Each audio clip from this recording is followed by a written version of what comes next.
गुरु प्यारी संगत जी, जय गुरु जी। परमपिता परमेश्वर गुरु जी महाराज के श्री चरणों में कोटि कोटि प्रणाम करते हुए आज के 7 PM रिटर्न सत्संग की शुरुआत करते हैं संगत जी।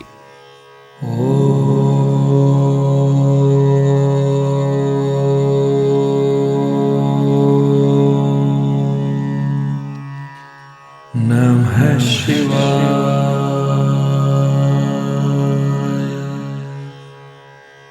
शिव जी सदा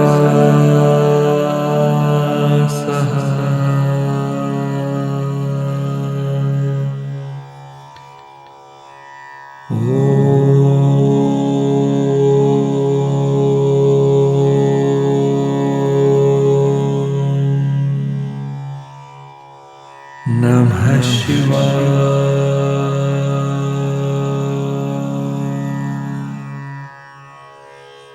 गुरु जी सदा सहाय। जय गुरु जी महाराज। अनंतम अनंतम शुक्राना गुरु जी महाराज। गुरु प्यारी संगत जी, आप सभी संगत परिवार के रिटर्न सत्संग का पाठ करने के पूर्व सुनते हैं गुरु जी महाराज के पावन ग्रंथ दिव्य आभा से दिव्य सत्संग। चरण कमल की मौज को कहो कैसे अनुमान, कहिबे को शोभा नहीं देखा ही परमान। संत कबीर ने सदगुरु के चरणों में मिलने वाले सुख का वर्णन करने से मना कर दिया था, क्योंकि उसे शब्दों में पिरोना असंभव है। वह तो केवल अनुभव ही किया जा सकता है। मुझे भी ऐसी ही अनुभूतियां हुई हैं। गुरुजी के आशीर्वाद ने एक नवीन बोध और उद्देश्य देकर पूरे जीवन को परिवर्तित कर दिया है। अगस्त 1996 में एक दिन संध्या को मेरे मित्र विंग कमांडर चोपड़ा ने फोन पर मुझे गुरुजी के यहाँ आने का आमंत्रण दिया।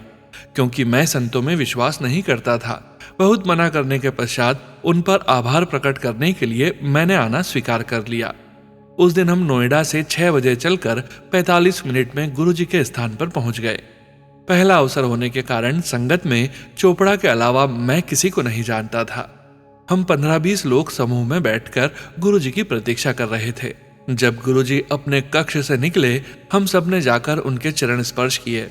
सामान्यतः ऐसे धार्मिक अवसरों पर उपस्थित भक्त ईश्वर के लिए आदर भाव से या किसी धर्मार्थ कार्यों के लिए दान करते हैं, पर विंग कमांडर चोपड़ा ने मुझे चेतावनी दी थी कि यहाँ पर धन कदापि अर्पण नहीं करना है। गुरुजी भेंट में केवल पुष्प या मिठाई स्वीकार करते हैं। फूल सजाने के काम आते थे और मिठाई को गुरुजी प्रसाद के रूप में संगत में बांट देते थे। चोपड़ा द्वारा मेरा संक्षिप्त परिचय कराने के पश्चात गुरुजी ने मेरी ओर मुड़कर देखा और पूछा कि मैं चंडीगढ़ कब जा रहा हूँ। मैं अचंभित हो गया, क्योंकि चोपड़ा को इस बारे में कुछ भी नहीं पता था और पता होने पर भी बताने का समय नहीं मिला था। किंतु गुरुजी को मेरे बारे में चोपड़ा द्वारा दिए गए परिचय से अधिक ज्ञान था। अपने अचंभे को वश में करते हुए मैंने गुरुजी को उत्तर दे दिया। गुरुजी ने जानना चाहा कि मैं वहां पर कहाँ रहता हूँ। मैंने उनको बताया कि मैं एक पुलिस अधिकारी श्री PP सिंह के घर पर ठहरता हूँ। गुरुजी ने कहा कि वह उनके पुराने अनुयायी हैं। मैं उन्हें दिल्ली आकर गुरुजी से मिलने के लिए कहूँ। गुरुजी के रहस्य और उनकी प्रतिभाओं के बारे में जानने के लिए मेरी जिज्ञासा और बढ़ गई। यथा स्थान बैठने पर प्रसाद में चाय परोसी गई। गुरबानी के मधुर शब्दों की ध्वनि से वातावरण में दिव्यता छा रही थी। कुछ देर पश्चात गुरुजी ने मिठाई बांटनी आरंभ करी और उसकी मात्रा ने मुझे आश्चर्यचकित कर दिया। उठाने और देने के लिए गुरुजी केवल अपने दाहिने हाथ का प्रयोग कर रहे थे, पर प्राप्तकर्ता को दोनों हाथों से भी उसे संभालने में कठिनाई हो रही थी। यद्यपि गुरुजी का हाथ उपस्थित लोगों में से कुछ से छोटा था, किंतु बड़े हाथ वाले भक्त भी दोनों हाथ से प्रसाद को संभाल नहीं पा रहे थे। गुरुजी के 2-3 बार प्रसाद देने के पश्चात, जिसकी प्रति भक्त कुल मात्रा आधा किलो से अधिक रही होगी, उनके निर्देश पर लंगर परोसने का प्रबंध होने लगा। उस समय ऐसा लग रहा था कि पेट में और कुछ खाने का स्थान ही नहीं है, परंतु जब तक लंगर लगा तब तक पुनः भूख लगने लगी थी। कालांतर में मुझे बोध हुआ कि प्रसाद और लंगर के यह अनुभव एक बार के चमत्कार न होकर सामान्य है। पिछले 5 वर्षों से मैं कुछ आहार और रहन सहन संबंधित नियमों का पालन करता आया था। प्रातः शीघ्र उठने के लिए मैं 9:30 बजे सो जाया करता था, किंतु गुरुजी संगत को अपने द्वारा सोचे हुए समय पर ही जाने की आज्ञा देते थे। उस दिन वहां अर्धरात्रि के बाद तक रहे और कोई 1 बजे नोएडा के लिए चले। यह समय मेरे शरीर की जैविक घड़ी के प्रतिकूल था, किंतु मुझे आभास हुआ कि इतनी देर तक जगे रहने के बाद भी घर पहुंचने तक निद्रा मेरे से कोसों दूर थी और मुझ में अद्भुत स्फूर्ति बनी हुई थी।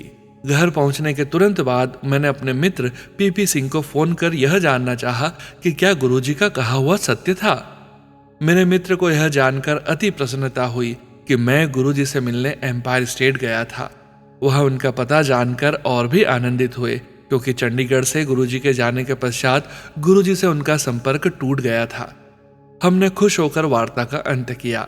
फिर मैंने अपने पहले दर्शन के बारे में अपनी पत्नी के कुछ प्रश्नों के उत्तर दिए और इस प्रकार एक अति महत्वपूर्ण दिन का अंत हुआ। अगले दिन जब चोपड़ा ने मेरे आने के बारे में प्रश्न किया तो मैं तुरंत मान गया। गुरुजी की शरण में हमने शब्द, प्रसाद और लंगर का आनंद उठाया और फिर गुरुजी ने मुझे गुप्ता से संबोधित किया। घर पर जब मैंने यह बताया तो मेरे बच्चों ने सोचा कि संभवतः गुरुजी को गलती लगी होगी और वह मेरा नाम भूल गए होंगे। फिर मैंने बच्चों को अपने कॉलेज के दिनों का एक रक्तदान कार्ड दिखाया। उन्हें पहली बार पता लगा कि मैं गुप्ता लिखा करता था और व्यापार आरंभ करने के पश्चात ही मैंने सिंगला का प्रयोग आरंभ किया। गुरुजी ने सिद्ध कर दिया कि उनसे कोई भी बात छुपी हुई नहीं है। मेरी पत्नी और बच्चों ने अगली बार साथ चलने की आकांक्षा व्यक्त करी और हम सब एक साथ गए। उनके दर्शन करते हुए 1 सप्ताह से भी कम समय के पश्चात गुरुजी ने मुझे पत्नी सहित चंडीगढ़ जाकर पीपी सिंह और उनके परिवार से मिलने को कहा। गुरुजी के आशीष से वह यात्रा विशेष रही। गुरुजी के शरीर से विशिष्ट किंतु प्राकृतिक सुगंध आती है। चंडीगढ़ तक की पूरी यात्रा में यह सुगंध निरंतर साथ बनी रही। चंडीगढ़ में हमारा अधिकतर समय गुरुजी की चर्चा में व्यतीत हुआ। जब हम चलने को हुए तो हम सब गुरुजी की गुलाब पुष्पों वाली सुगंध में डूब गए। गुरुजी स्वयं 250 किलोमीटर दूर दिल्ली में थे। यद्यपि गुरुजी को समझ पाना संभव नहीं है, उनकी कृपा से ही हम उनके एक अत्यंत ही सरल भाव को समझने का आधार बना सकते हैं। गुरुजी ने जो कुछ भी मुझे दृष्टिगोचर और अनुभव करवाया है उससे स्पष्ट है कि यह सुगंध उनकी उपस्थिति का प्रतीक है। कभी भी कहीं भी जो भी गुरुजी को याद करता है या उनसे सहायता की पुकार लगाता है वह तुरंत उसको आश्रय देते हैं, किंतु यह आह्वान हृदय से होना चाहिए। संगत के कुछ सदस्यों को उन्होंने स्वप्न में भी दर्शन दिए हैं। उनकी इच्छा के विपरीत आप उन्हें कभी स्वप्न में नहीं देखेंगे। गुरुजी का स्वप्न कभी भी कारणात्मक घटना होकर उनकी वास्तविक लौकिक उपस्थिति है, अन्यथा कौन कुछ वर्ष पूर्व घटी इस घटना का विश्लेषण कर सकता है। गुरुजी मेरी आटा मिल का उद्घाटन करने निमराना आए थे। उनके साथ संगत के कुछ सदस्य भी थे। उनमें गुड़गांव के एक व्यावसायिक श्री मदन अपने परिवार सहित आए थे। उनकी बेटी स्थान देखकर चिल्ला पड़ी और कहने लगी कि गुरुजी ने यह पूरा संदर्भ उसे कई माह पूर्व स्वप्न में दिखलाया था। किसी भी भक्त के लिए गुरु की सेवा अत्यंत प्रसन्नता, गौरव और संतोष की घटना होती है, किंतु गुरुजी के संदर्भ में उसका एक और आयाम भी है। एक बार गुरुजी ने मुझे अपने घुटनों से टखनों तक मालिश करने को कहा। उसे करते हुए मैं कितना भाव विहल और आनंदित हुआ इसका वर्णन करना असंभव है। आधा घंटा ऐसा करने के पश्चात मेरे हाथ उनकी सुगंध से भर गए थे। वह सुगंध हाथों में 24 घंटे से भी अधिक समय तक रही और कुछ चमत्कारिक भी हुआ। मेरे पैरों के नीचे का भाग अकड़ा रहता था। मेरा पुत्र उन अंगों पर अपने शरीर का भार डालने के लिए खड़ा हुआ करता था और इससे कुछ आराम मिलता था। कुछ दिनों में मुझे आभास हुआ कि गुरुजी ने अपने उन्हीं भागों की मालिश करवाकर मुझे 7-8 वर्षों से चली आ रही उस तीव्र वेदना से मुक्त कर दिया था। उसके बाद मुझे वहां कभी दर्द नहीं हुआ है। गुरुजी जैसे दाता कृपा के अतिरिक्त जब भी सेवा करवाते हैं वह भक्त की भलाई के लिए होती है। हमारी मारुति 800 कार 12 से 12.5 किलोमीटर प्रति लीटर पेट्रोल का औसत देती थी। हर बार जब मैं ईंधन भरवाता था तो उसकी औसत की गणना करता था। कार की आरंभिक सेवाओं के अवसर पर मैं सेवा केंद्र के कर्मचारियों को उसकी औसत बढ़ाने की बात करता था तो उनका उत्तर यही होता था कि नगरों में चलने के कारण उसमें किसी वृद्धि की संभावना नहीं है। जब हमने गुरुजी के पास आना आरंभ किया तो उसकी औसत 19 किलोमीटर प्रति लीटर हो गई। यह आश्चर्यजनक था और मैंने सोचा कि मुझसे कोई गलती हुई है, अतः यह मैंने किसी को नहीं बताया। अगली बार भी यही गणना आई। मैं आश्चर्यचकित था और जब मैंने अगली बार टैंक भरवाया तो भी वही परिणाम आया। अगले दर्शन पर गुरुजी ने इसका रहस्य उद्घाटन करते हुए कहा कि सिंगला, क्या हुआ, 19 की संख्या में घूम गए? अब तुम्हें आभास होगा कि संतों की कृपा मनुष्यों पर ही नहीं, कारों पर भी हो सकती है। गुरुजी का यह कथन बार बार सिद्ध हुआ है। एक बार कार चलाते हुए मैंने देखा कि ईंधन समाप्त होने वाला है तो मैं एक पेट्रोल पंप पर मुड़ गया। पंक्ति में खड़े हुए जब मैंने देखा कि उसकी सुई स्वतः ही आधे चिन्ह पर पहुंच गई है तो मैं अत्यंत चकित हुआ। मैं बिना पेट्रोल भरवाए आगे निकल गया। कुछ दिन के पश्चात आशानुकूल किलोमीटर चलने पर सुई फिर खाली टैंक दिखा रही थी। पेट्रोल पंप पर मुड़ने के बाद मैं पुनः अचंभित हुआ जब सुई फिर आधे चिन्ह पर पहुंच गई। कोई 2 सप्ताह तक ऐसा प्रतीत होता रहा कि पेट्रोल पंप देखकर कार में आधी टंकी अपने आप भर जाती है। एक बार पंजाब जाते हुए यह लगा कि कार में शेष पेट्रोल के साथ हम अपने गंतव्य तक पहुंच पाएंगे, पर इसके विपरीत हम पेट्रोल भरे बिना वापस दिल्ली पहुंच गए। न केवल ईंधन क्षमता में वृद्धि हुई, गुरुजी की दया से हमारी कार की सामान ले जाने की क्षमता भी बढ़ती रही। प्रारंभ में हमें गुरुजी ने लंगर बनाने के स्थल से हर संगत के दिन भोजन लाने के लिए कहा। उन्हीं की कृपा से लंगर के सब बर्तन कार में समा जाते थे, किंतु जैसे जैसे संगत की गिनती बढ़ती गई उसी प्रकार लंगर के बर्तनों का आकार भी बढ़ा और फिर भी वह सब कार में समाते रहे। एक दिन गुरुजी का साधारण सा लगने वाला कथन कि क्या लंगर के सब बर्तन उसमें आ गए, उसके पश्चात ऐसा लगने लगा कि कार का सामान रखने वाला स्थान लचीला होकर आवश्यकता अनुसार बढ़ जाता है। एक दिन संगत समाप्त होने के पश्चात हम लंगर के खाली ड्रम लेकर वापस नोएडा जा रहे थे। उसी समय गुरुजी ने मंदिर के सब पर्दों को ड्राई क्लीन करवाने को कहा। कुल 35 से 40 पर्दे, प्रत्येक 15 से 20 फुट लंबे। क्योंकि उन्हें साफ करने का कार्य नोएडा में ही होना था, हमें कुछ पर्दे ले जाने को कहा गया। हम 4 यात्रियों और लंगर के खाली बर्तन के साथ अधिक पर्दे आने की संभावना कम थी, किंतु सबको अचंभा हुआ जब इतनी लदी हुई गाड़ी में सब पर्दे सरलता से आ गए। केवल गुरुजी ही इसके करता रहे होंगे। 80 के दशक से मेरे पिता मधुमेह रोग से पीड़ित रहे हैं और प्रतिदिन 2 इंसुलिन के इंजेक्शन लेते रहे हैं। हम गुरुजी के पास आए और गुरुजी ने उन्हें बर्फी दी। सामान्यतः प्रसाद लेकर भक्त बाहर जाते हैं और प्रसाद खाकर वापस अंदर जाकर अपने स्थान पर पुनः बैठ जाते हैं।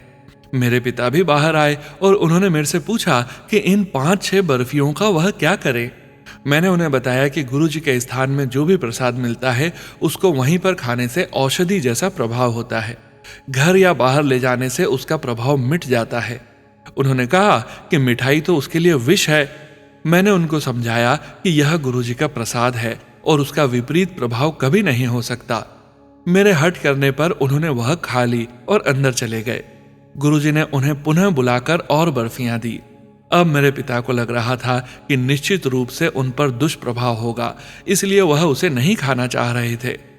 पुनः मेरे कहने पर उन्होंने मेरी बात मान ली और वह प्रसाद खाकर अंदर गए, किंतु गुरुजी ने उनके लिए और प्रसाद रखा हुआ था। एक बार फिर बुलाकर उन्हें बर्फियां दी। तीसरी बार बर्फियां खाने तक मेरे पिता लगभग आधा किलो बर्फियां खा चुके होंगे।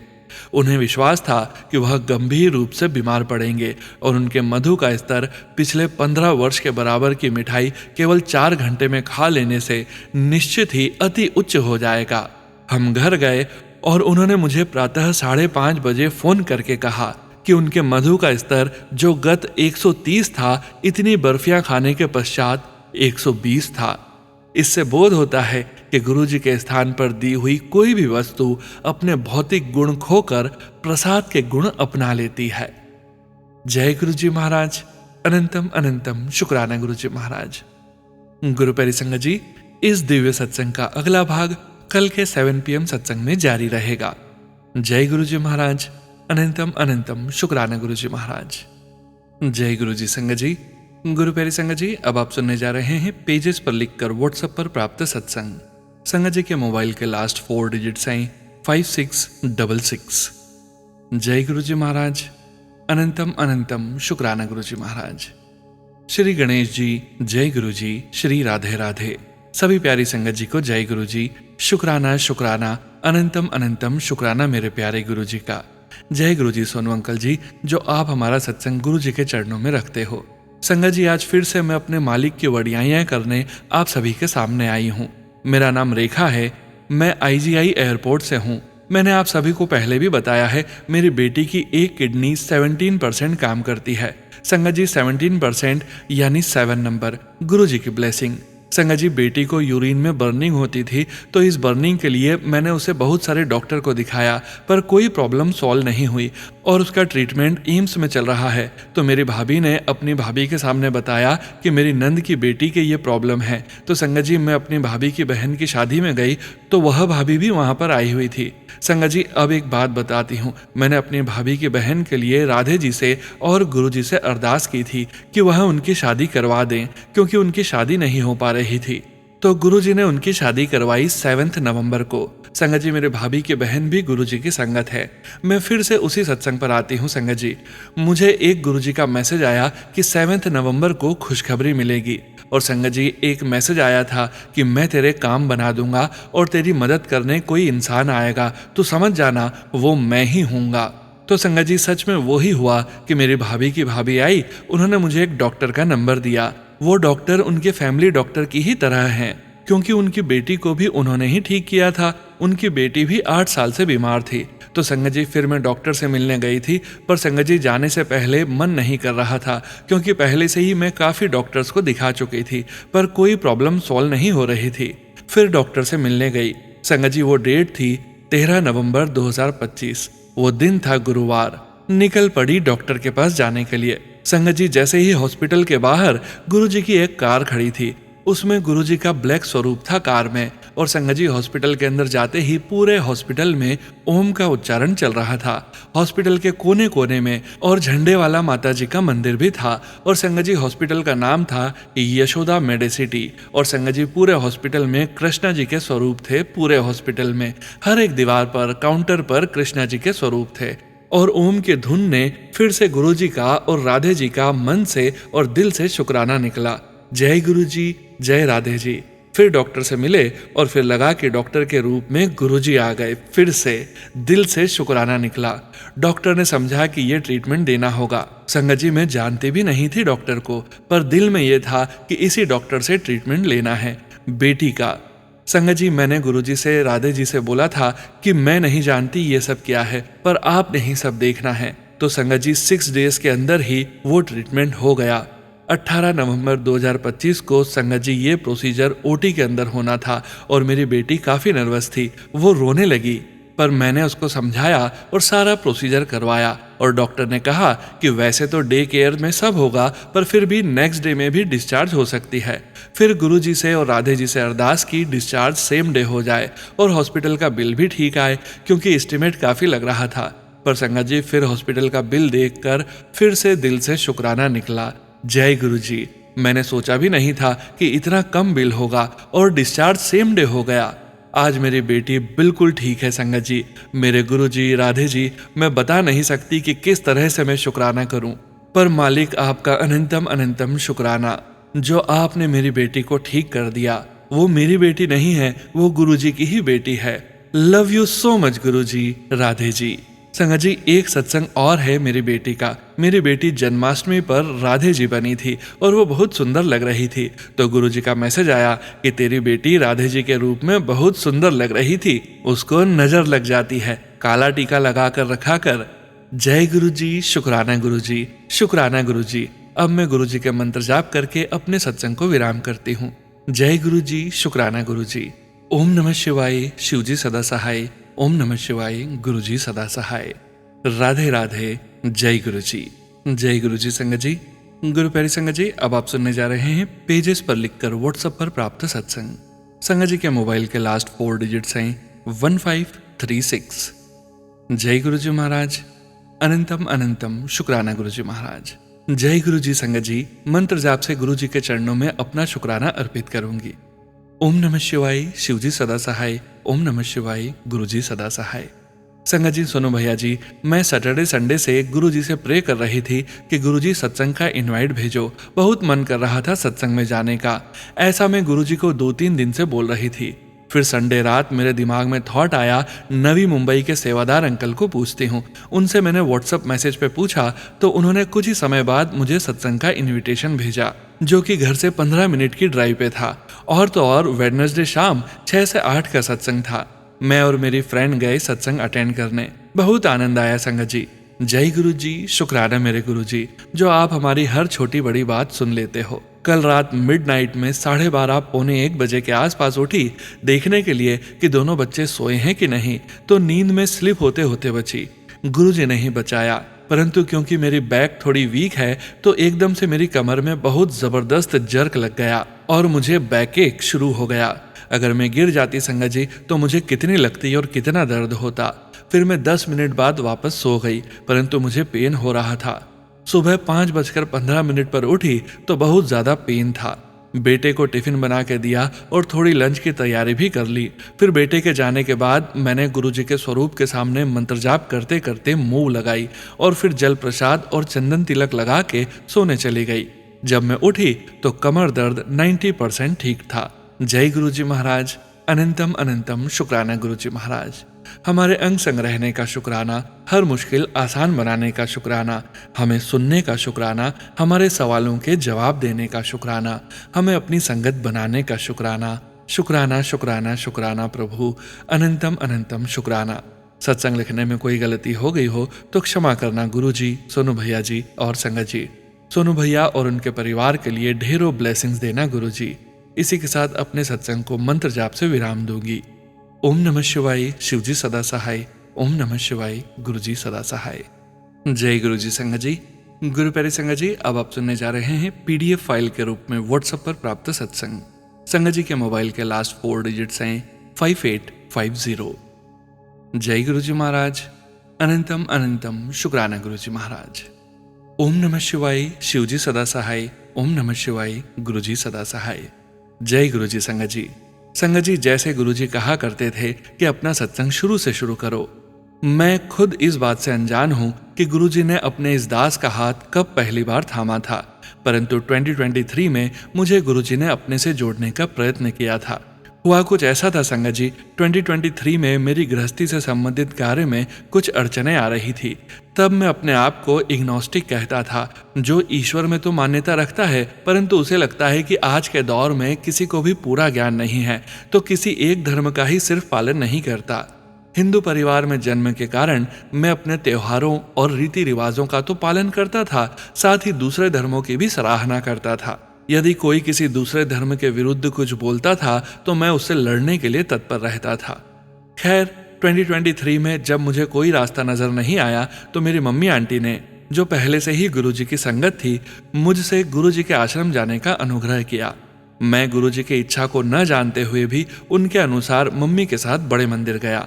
मैं गया तो इस भाव से था कि शिवजी के मंदिर जा रहा हूं, किसी गुरु के नहीं। मेरे ऐसे भाव होने के पश्चात भी मेरा कार्य पूर्ण हो गया। मेरे लिए यह सब रात गई बात गई वाली बात थी।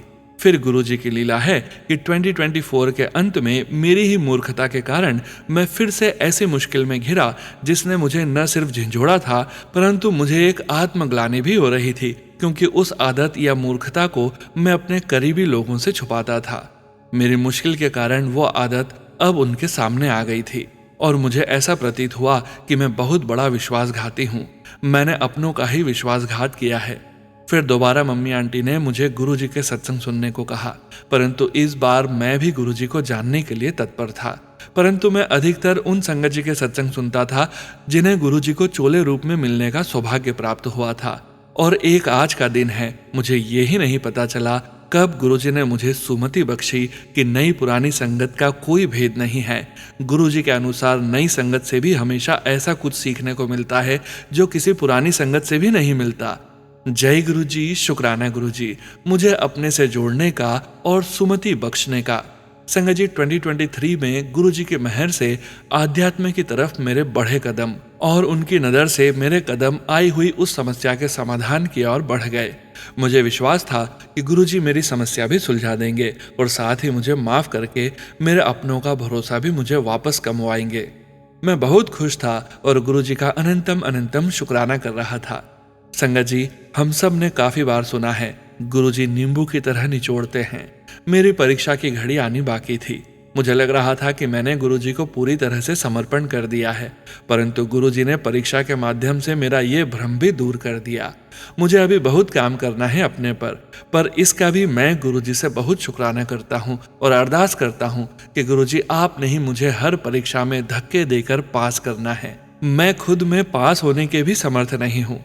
संगत जी, कुछ अप्रैल 2025 के आसपास मेरी चल रही पढ़ाई पर एक और विपदा आई, जिसका असर सीधे 2024 में आई समस्या पर भी पड़ा और मेरी इंसानी सोच के अनुसार वो बद से बदतर हो गई। अब इसी के दौरान मेरा कैरियर भी एक अंधकार में प्रतीत होने लगा, परंतु इन सब में भी कहीं न कहीं दिल में गुरुजी ने एक विश्वास जगा रखा था। जब उन्होंने हाथ थामा हुआ है तो किस बात की चिंता, शायद ये भी मेरे भले के लिए ही होगा। मैं गुरुजी का शुक्र भी करता था, मांगता भी था, लड़ता भी था, और वो हर वक्त मुझे समेटते रहते थे और कहते थे सब ठीक हो जाएगा। मैं हूं ना, जो हो रहा है तेरे चंगे के लिए ही हो रहा है। संगत जी, इस दौरान गुरुजी ने मुझे एक और बात का आभास कराया कि बेटा, मांगो नहीं मानो। हुआ यूं कि 2023 में जो मैंने गुरुजी से मांगा था, उसके चलते 2 महीने में ही एक उग्र समस्या उसी मांग से संबंधित आगे आ गई, और ये सब जो भी इस दौरान मेरे साथ घटा, ये सब गुरुजी की ही लीला थी। यहाँ तक कि दिसंबर 2024 में आई समस्या भी गुरुजी की लीला है। गुरुजी न जाने कितने मेरे कष्ट सपने में सत्संग के माध्यम से बड़े मंदिर बुलाकर काटते हैं। आज तक मेरी समस्याओं का समाधान मुझे नजर नहीं आ रहा है, परंतु गुरुजी का हाथ अपने ऊपर जरूर महसूस होता है।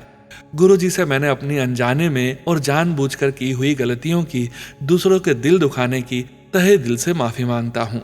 गुरुजी, मुझे सुमति बख्शो कि मैं किसी का दिल न दुखाऊं कभी, और निंदा चुगली से कोसों दूर रहूं। गुरुजी ने काफी बार मुझे ये संकेत भी दिए हैं कि तू मेरी परीक्षा में पास हुई, तेरे अतीत में हुई भूल चूक को माफ किया है, तू बस सरेंडर कर, सोच न ज्यादा, सब चंगा होगा। गुरुजी के मेहर से इन सब के चलते मुझे जिंदगी में हर दूसरे दिन काफी हंसी खुशी के पल महसूस करने का मौका मिलता है। अनंतम अनंतम शुक्राना गुरुजी। मुझे यहाँ तक मैसेज आते हैं कि जिस कार्य को 2023 में गुरुजी के मंदिर जाने से पूरा हुआ था, वह भी मुझे गुरुजी से ही मिले हैं, और शायद जो मैं समझ पाया हूँ उनके संकेतों से शायद वो मुझे बताना चाहते हैं कि मेरी दोनों समस्या अस्थायी है और जल्द ही मैं जैसा चाहता हूँ वैसा ही होगा। अनंतम अनंतम शुक्राना गुरुजी। बस इतनी सब्र बख्शना गुरुजी कि मैं टूटू ना। गुरुजी कहते हैं कि तुझे तेरी सोच से भी बड़ा मिलेगा। अनंतम अनंतम शुक्राना गुरुजी।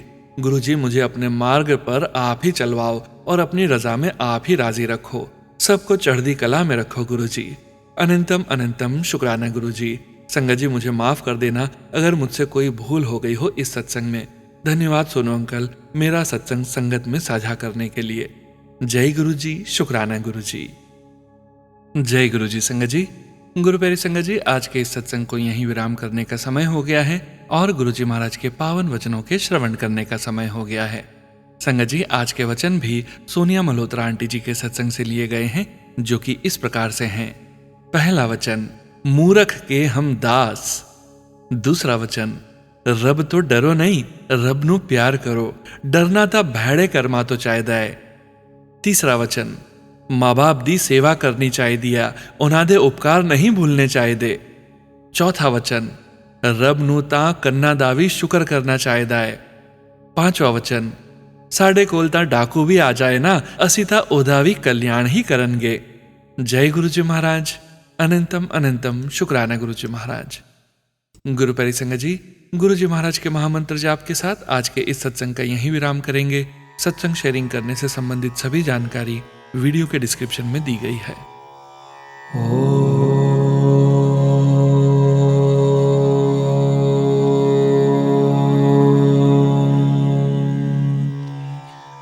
नमः शिवाय।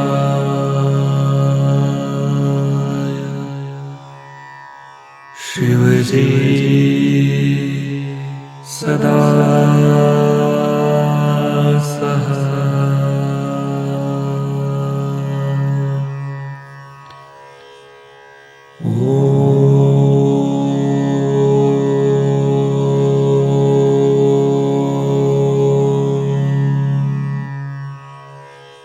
नमः शिवाय।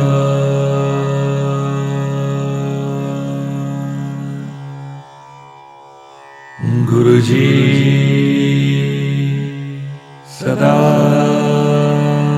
सहाय। जय गुरुजी महाराज। अनंतम अनंतम शुक्राना गुरुजी महाराज।